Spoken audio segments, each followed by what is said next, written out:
Estamos aqui no estúdio do Opinião para ter uma entrevista que eu reputo das mais interessantes, porque se trata de Paulo Salles Neto, o mestre Paulão.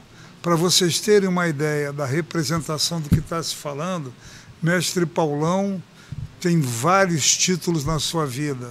Fundou o grupo Capoeira Brasil, foi técnico da primeira seleção cearense escolar nos JEBs em 1990, onde o Ceará teve a oportunidade de trazer 13 medalhas só na capoeira.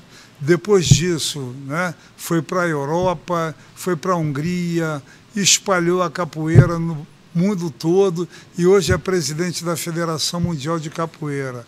Com vocês, meu prezado amigo Paulão. Abraço, garoto. Tudo de bom. Serginho, obrigado pela oportunidade. Só tenho a agradecer, né,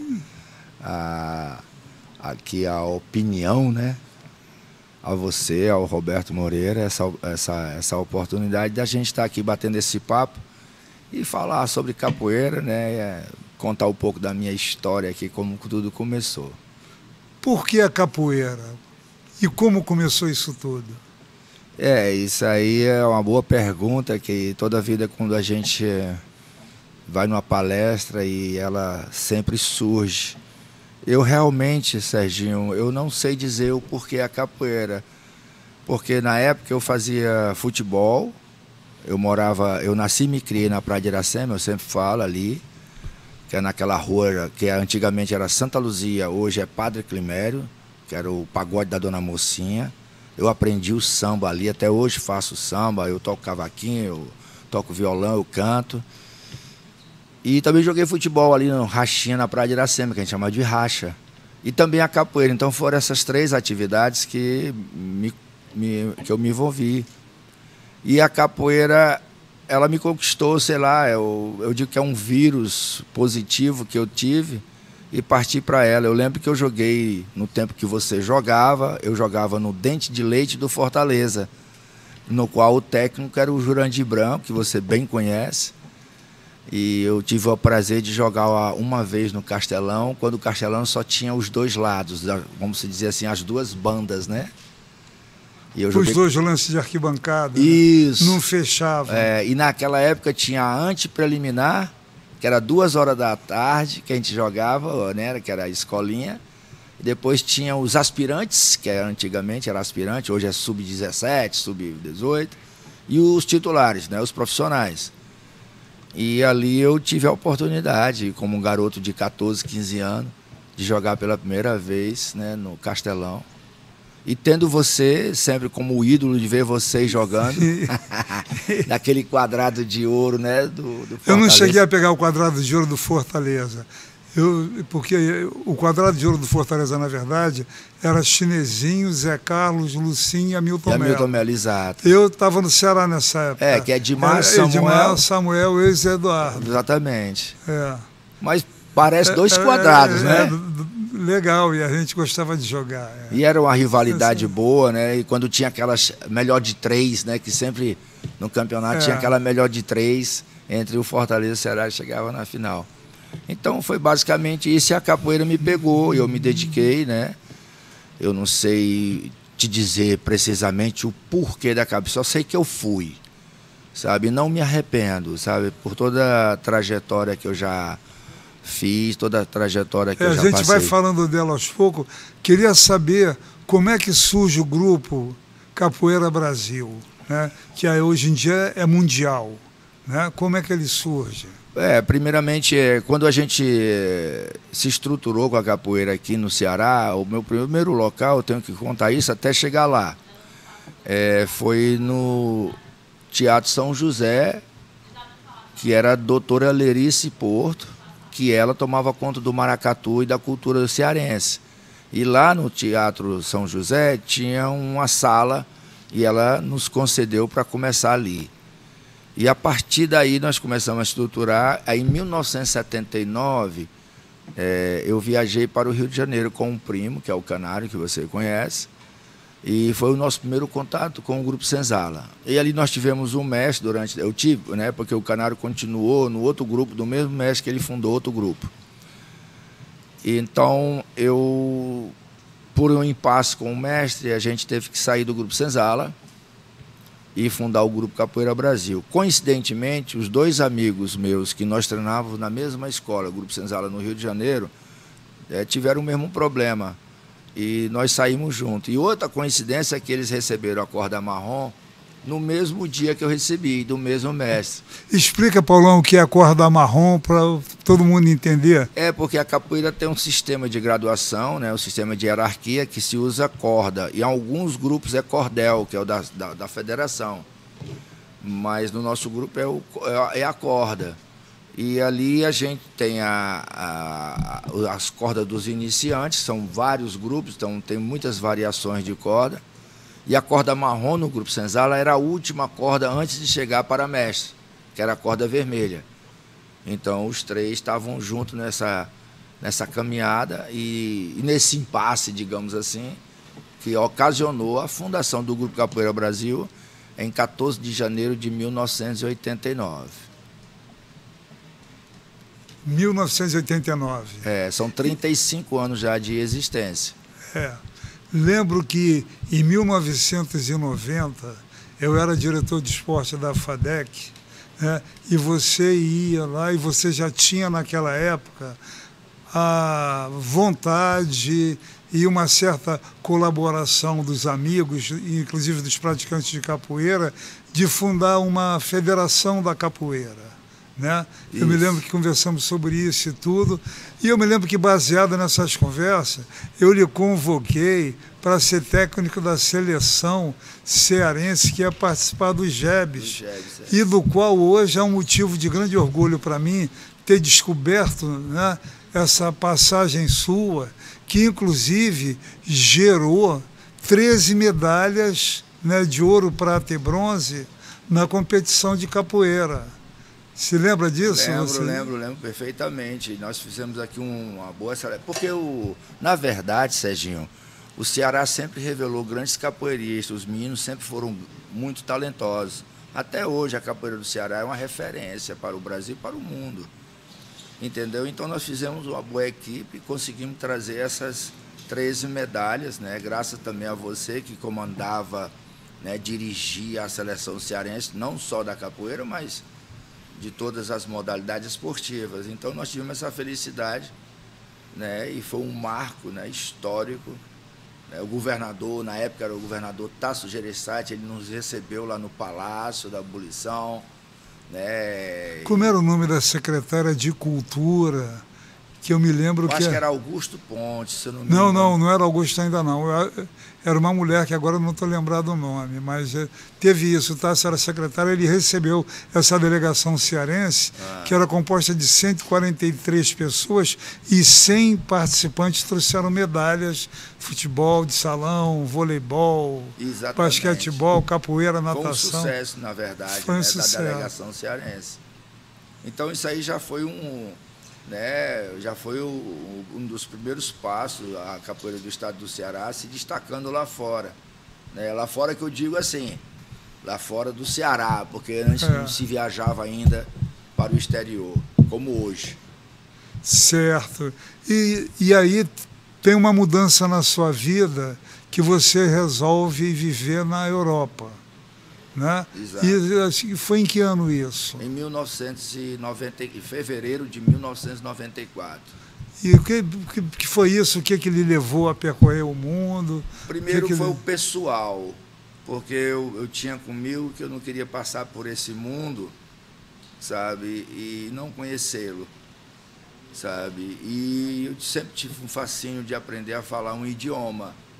Eu achava bonito quando eu era garoto, mais jovem, né? Eu tinha esse fascínio. E quando eu vi a capoeira, alguns amigos saindo, eu pensei comigo, e ela não estava muito grande. Eu vou fazer essa tentativa, sabe? Aí, porque também depois de muitos trabalhos aqui, também teve outro sentimento, não é um sentimento assim arrogante que eu quero dizer, é porque a cidade também de Fortaleza ficou muito pequena, eu acho que eu já tinha feito bastante coisas. vários eventos.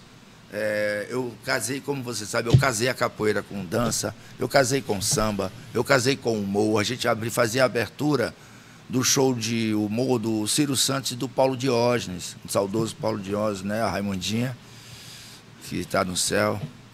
E nós casamos com balé, nós casamos com as artes marciais.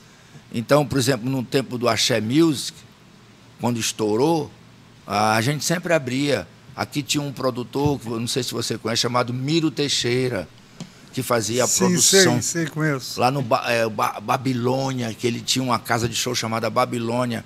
Aí estava a banda Reflexo, estava Daniela Mercury, Chiclete com Banana, todas essas grandes bandas no começo da carreira também. Era coincidente. Por exemplo, eu encontrei no Pirata a banda Chiclete com Banana e nós fizemos uma apresentação para eles lá. Eles estavam ali e tal, não estavam tocando, mas eles estavam conhecendo o Pirata, a convite do Júlio na época. Então, eu achei que já tinha feito bastante coisa e eu queria explorar um pouco mais. E aí eu fui.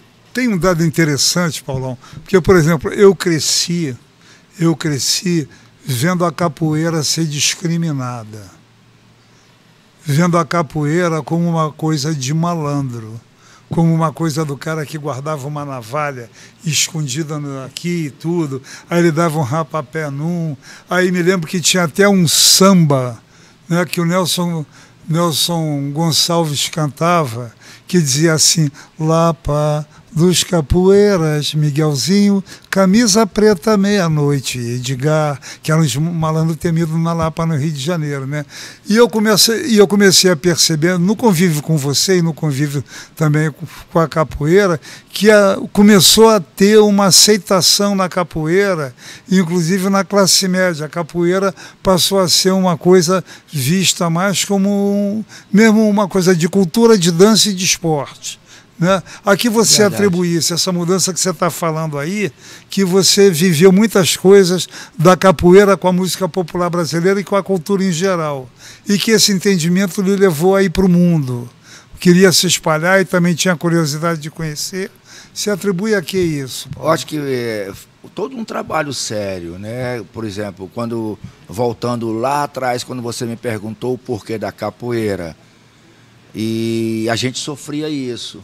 E chegando agora na sua pergunta, uma das coisas que eu tinha como prioridade era a mudança de mentalidade, porque eu chegava numa academia aqui na Aldeota e o cara dizia: o que é isso? É capoeira. Ah, não, capoeira é coisa de malandro, eu só quero judô, quero karatê. Eu dei aula em várias escolas particulares aqui, né, como 7 de Setembro, como o Colégio Batista. O colégio que eu fiquei mais foi o Colégio Cristo, da qual eu sou muito grato, porque o doutor José, que era o diretor na época, né, que é o dono do grupo LCR, ele segurou muita barra, porque era toda hora queriam botar para fora. Todo o problema que acontecia no Colégio Cristo, por exemplo, com alunos, jogava por cima da capoeira. Você está entendendo? Mas o doutor José segurava. Paulão, segura os meninos e tal. Eu ia lá na diretoria falar com ele, eu tentando educar. Então a gente tinha essa coisa da discriminação, como você está falando, do vagabundo, do pobre, né, que fazia capoeira. Mas eram os talentosos, foram os maiores capoeiristas que eu estou falando em minha linha. Foram os maiores capoeiristas que já teve. Foram eles que vieram da comunidade. E eu tinha uma maior pena.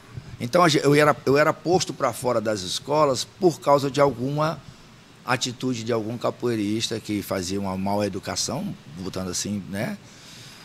E por ele fazer isso, a sociedade, principalmente da Aldeota, não admitia isso, né? E a capoeira sofria. E aí a mudança de mentalidade foi importante, de mostrar. Eu fazia, Serginho, todo o início da temporada escolar, eu pedia aos diretores para fazer uma apresentação na hora do recreio. E como os meninos vinham da comunidade também não estavam nem aí para estudar, o negócio deles era capoeira, eles eram fanáticos, então eles vinham, a gente fazia as apresentações, divulgando, mostrando, dando uma nova visibilidade, sabe? Uma nova roupagem para a capoeira. Pensei nessa palavra. Exatamente, uma nova roupagem a nível de educação, eles já se comportavam, porque eu puxava a orelha deles mesmo, sabe?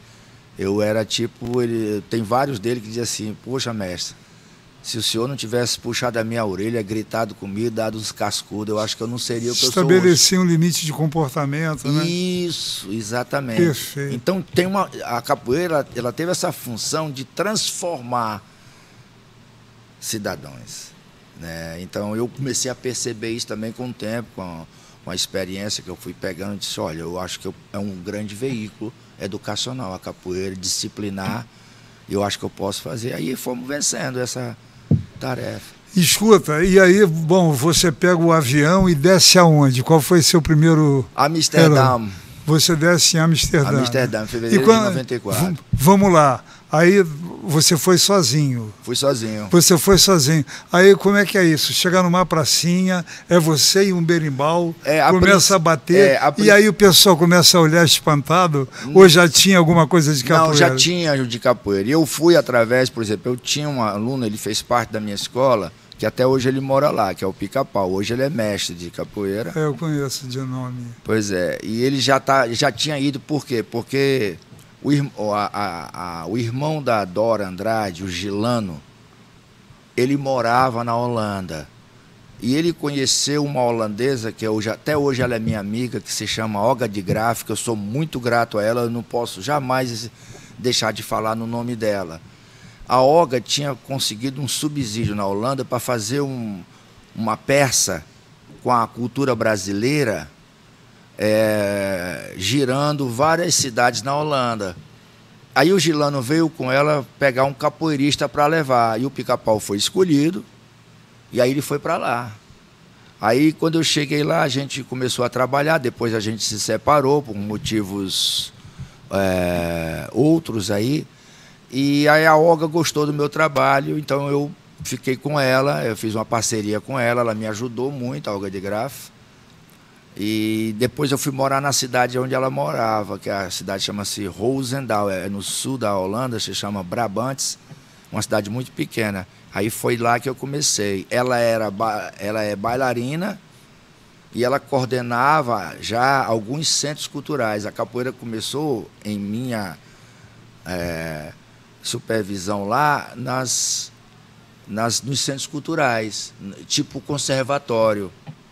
Ela arranjava contrato para mim, eu ia dar aula, sabe, nesses conservatórios. Aí foi devagarzinho, eu fui, né, devagar, pegando uma cidade, pegando outra, aí foi crescendo. Grupo Capoeira Brasil. Você chegou lá logo... Isso, mas foi muito difícil, porque a língua é muito difícil, um clima, você imagina, um cearense, rato de praia, jogador de bola da praia, no sol, todos os domingos, mudar para um país frio, sabe, que chegar a menos 4 graus, com língua diferente, levar a capoeira na bagagem, para tentar mostrar, claro que já tinha gente lá em Amsterdã, mas tinham alguns 4 professores lá, mestres, e aí eu fui devagarzinho fazendo. Aí surgiu, se abriu um novo ciclo, que eram os ciclos da filiações, que a gente chama hoje de franchising. Então eu comecei a ter professores na Bélgica, na Alemanha, na França. Eu fui levando os capoeiristas daqui, que também é uma outra situação de dar oportunidade. Eu levei quase todos os meus alunos, Serginho, para lá, para dar oportunidade. Eu sempre falo, uns ficaram, porque estavam afim mesmo de mudar a vida, outros não se adaptaram com o frio, sabe? Então, foi assim.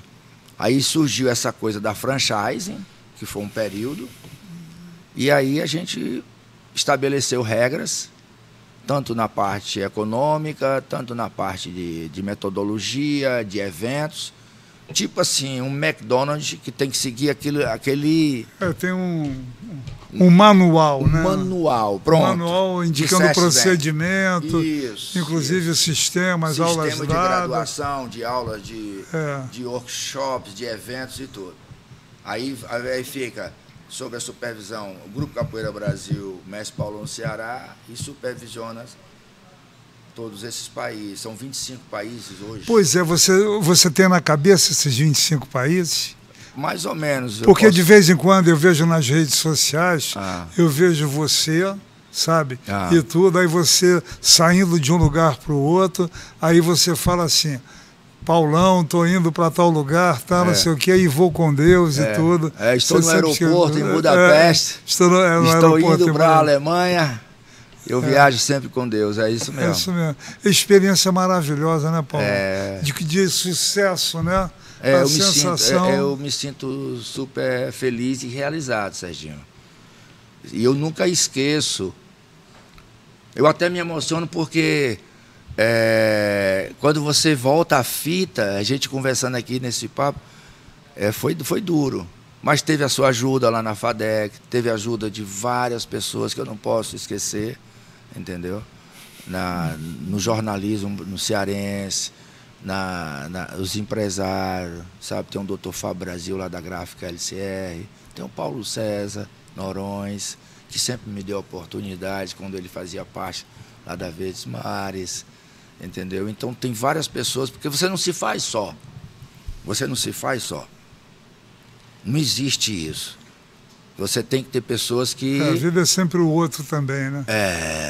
E eu jamais esquecerei. Por isso que nós temos essa amizade até hoje, né? Eu não sei se é interessante, mas eu acho que as pessoas, por exemplo, você é meu ídolo até hoje. Eu lembro que eu, com radinho de pilha lá no Castelão, aquele canarinho amarelinho, assistindo você jogar. Né? Mesmo quando você jogava no Ceará, mas você era um craque para a época, é um craque de jogador. Hoje é um craque. Não joga mais, claro, mas era um craque na época. E um dia eu jogando lá na barraca... Pois é, rapaz, eu estava pensando nisso, assim, porque foi, quer dizer, a gente jogou, como é que foi essa coisa? Assim? Essa história eu fiz até um texto, mandei para você, né? Foi. Aquela barraca, eu acho que era Subindo ao Céu, se eu não me engano, que tinha aquela pelada, aquele racha da gente. E eu tava com a bola ali, de repente eu escutei, dá Paulão, dá Paulão. Aí quando eu olhei, era você correndo pela direita e pedindo a bola. Eu disse, rapaz, não é possível isso. E tu deu a bola? Eu passei a bola para você. Sabe, aquilo ali eu disse, não é possível o meu ídolo pedindo a bola para mim aqui nesse racha. Eu digo, cara...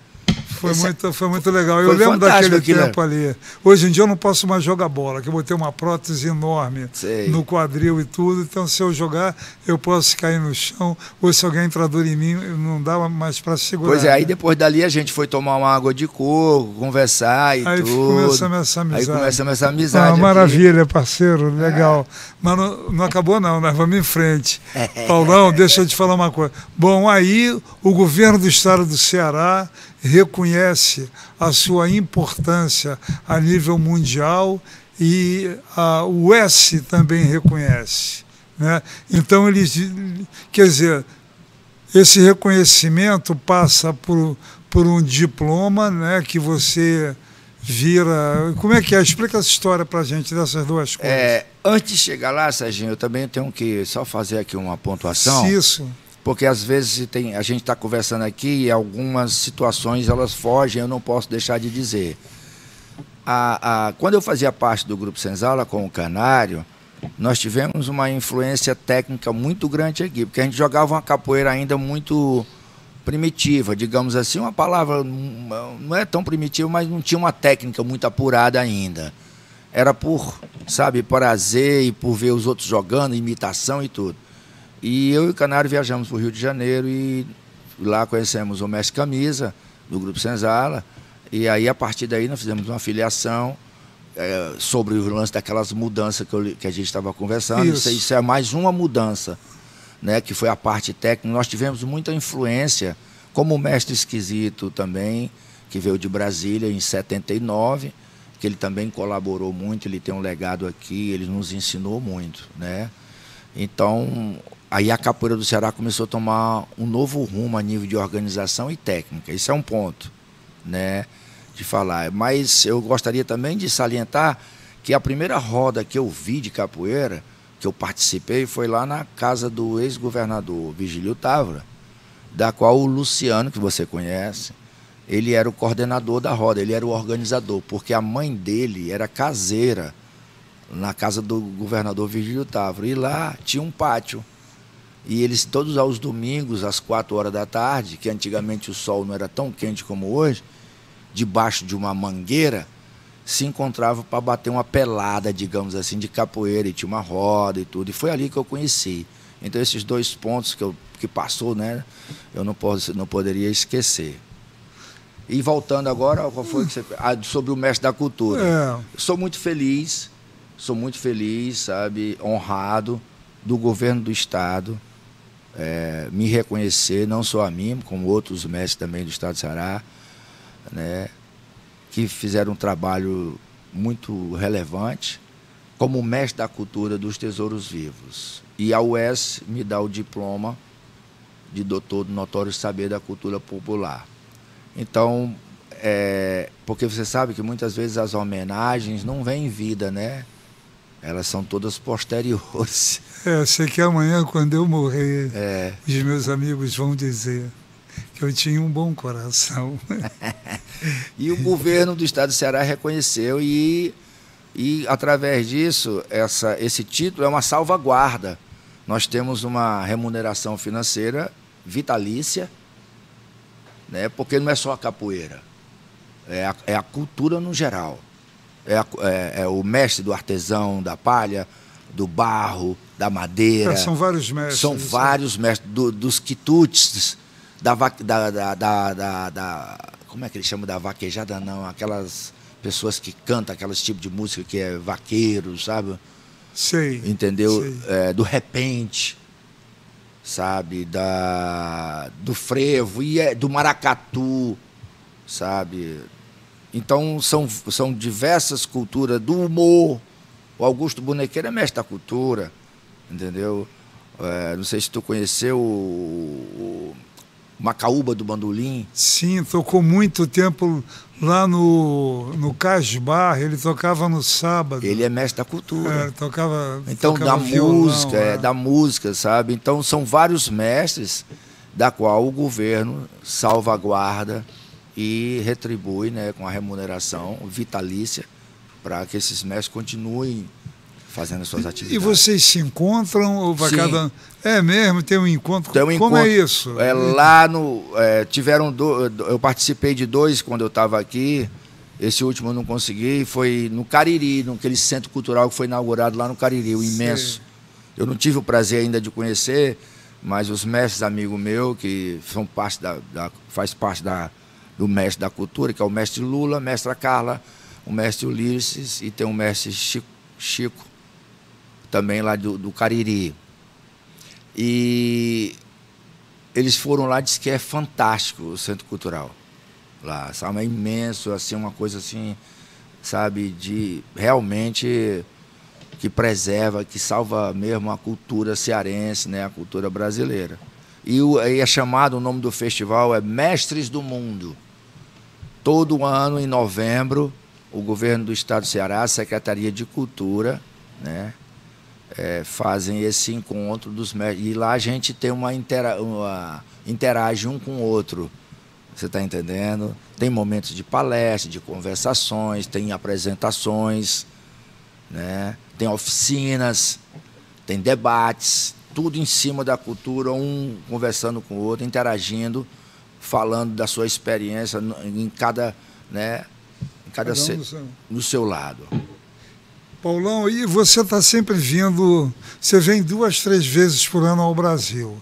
Todas essas vezes que você vem, quer dizer, você aproveita, porque tem tempo para fazer um certo turismo e a praia que você gosta, mas você, ao mesmo tempo, está sempre viajando pelo interior do Ceará. Por exemplo, semana passada você estava em Flecheiros, foi isso? Foi. Como é que está a capoeira hoje dentro do estado do Ceará? Hoje ela cresceu muito. Eu até perguntei aos meninos lá de Frecheirinha, que vieram pessoas de Sobral, ali da adjacência, né? Da serra de... Aquela serra... Miroca? Não, Tianguá. Aí estavam vários representantes de várias cidadezinhas adjacentes ali perto de Sobral e Frecheirinha, no semiárido do Ceará. Eles falaram que provavelmente não tem uma cidade que não tenha capoeira hoje no interior. Todo o interior do Ceará está tomado positivamente, contaminado positivamente com a capoeira. Eu vi uma entrevista tua que, quer dizer, quando essa criança te pergunta por que a capoeira, aí você fala que é um vírus, só que não é um vírus do mal, não. É um vírus do bem e que estimula a capoeira e tudo. Exatamente. Que não era Covid, né? Eu falei isso. Eu vi que você falou. Paulão, deixa eu ver mais assim, uma coisa que a gente poderia tocar. Eu acho que é basicamente isso. Paulão. Isso aqui a gente... Eu lancei um livro, né, Serginho, sobre a minha trajetória aqui no estado do Ceará, o que eu vi e vivi. Eu nem trouxe aqui, eu deveria ter trazido para mostrar. O que eu vi e vivi na capoeira, e foi um projeto do edital de Aldir Blanc, na época da pandemia, né, a Secretaria de Cultura e o governo federal fez patrocinar, tinha uma verba, né? Tinha uma verba direta para isso. Fiz um CD há muito tempo atrás na Holanda. Eu comprei o CD, eu comprei o CD. Exatamente. E também fiz um vídeo para uma empresa chamada Budô, lá na Espanha. Um vídeo sobre técnicas de capoeira que até hoje elas são atuais e modernas, né? Então são esses projetos assim literários, né? E agora eu estou fechando o segundo livro, mas eu já tive uma como é que se chama, uma opinião, né, do meu amigo Dr. Fábio Brasil, que era melhor condensar os dois livros, porque se eu fizer o segundo livro, eu mato a venda do primeiro. Você está entendendo? Então eu prefiro condensar os dois para ser um livro só, porque tem conexão, né? Tem conexão e você pode abordar os conteúdos, né? Isso. O conteúdo que seria de um livro, de repente, pode caber no outro, a não ser que seja uma coisa muito específica. Tem uma coisa que eu acho muito interessante, né? A gente estava falando de capoeira e futebol, porque são duas coisas que cabem muito bem no Brasil, até porque nós temos aí, né, um país, um continente, né, onde você tem gente de tudo quanto é canto, e eu me lembro que o futebol brasileiro tinha muito apelido.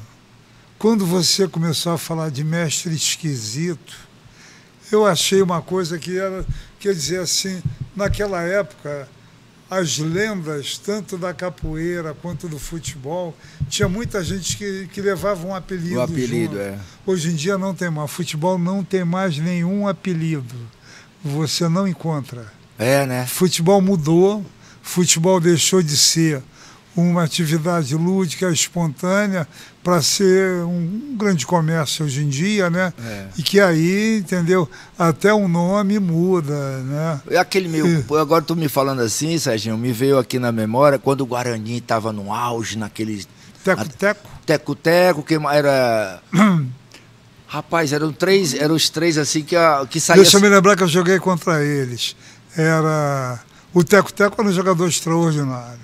Não, Ave Maria, ele jogava demais. Tinha um volante. Rapaz, era muito engraçado, que parece que soava tão bem, até quando o cara falava escalação, o locutor, né, da época, aí que a gente brincava até, rapaz, como era, cara? Era muito engraçado. Você falando essa do apelido, na capoeira ainda existe. A capoeira ainda existe, mas... Tem os mestres. Mestre Canário, por exemplo. Só que a gente aboliu um pouco o apelido depreciativo, porque antigamente era mais brincadeira, né? E a gente levava. Agora a gente está com mais cautela quando vai dar um apelido para ele não ser, por exemplo, eu tenho um aluno, né, que eu não digo que é ex, a personalidade técnica dele foi formada na minha escola, que o apelido dele, quando ele era garotinho, era pano de chão. Aí ele se casou, hoje ele é mestre, e aí ele tirou o chão e ficou só pano. Hoje ele é o mestre pano, que é justamente para não ter essa coisa da depreciação, né? E outros, né? A capoeira já teve que enfrentar tanta barra, né? Exatamente. E enfrentar mais essa. Pois é. E o mais interessante, Serginho, voltando aqui só aquele assunto do exterior, o que a capoeira proporciona quando você faz um trabalho sério, responsável e, de repente, tem um reconhecimento. A minha filha, ela que entende muito esse negócio de aplicativo de telefone, de smartphone, ela, papai, eu tenho aqui um aplicativo que mostra o globo terrestre. Me diga aí os países que o senhor já visitou. Aí ela fez, aí eu fiquei falando. Aí ela foi colocando, aí vai clareando, é laranja até esse aplicativo. E eu nunca imaginei que fosse conhecer 45 países na minha vida. 326 cidades. Não, e com uma vantagem, vão sempre lhe receber nos aeroportos, né? Tá chegando o mestre Paulão, né? Quer dizer, e representando o meu estado. Representando o seu estado. Eu entendo mesmo que hoje você seria o técnico cearense, sabe, de maior prestígio internacional mesmo, que está em todas as modalidades, entendeu? Sei. Até porque no futebol os nossos técnicos estão todos em baixa, entendeu? Né? Então, fica para você mesmo. E essa coisa fica como também hoje em dia no meio da capoeira, os mestres, né, da minha geração de 60, no Brasil inteiro, que também tiveram sucesso, não só eu, a capoeira está em 150 países, são vários grupos espalhados pelo mundo, e nós nos consideramos, estou falando nós no geral, embaixadores da nossa cultura.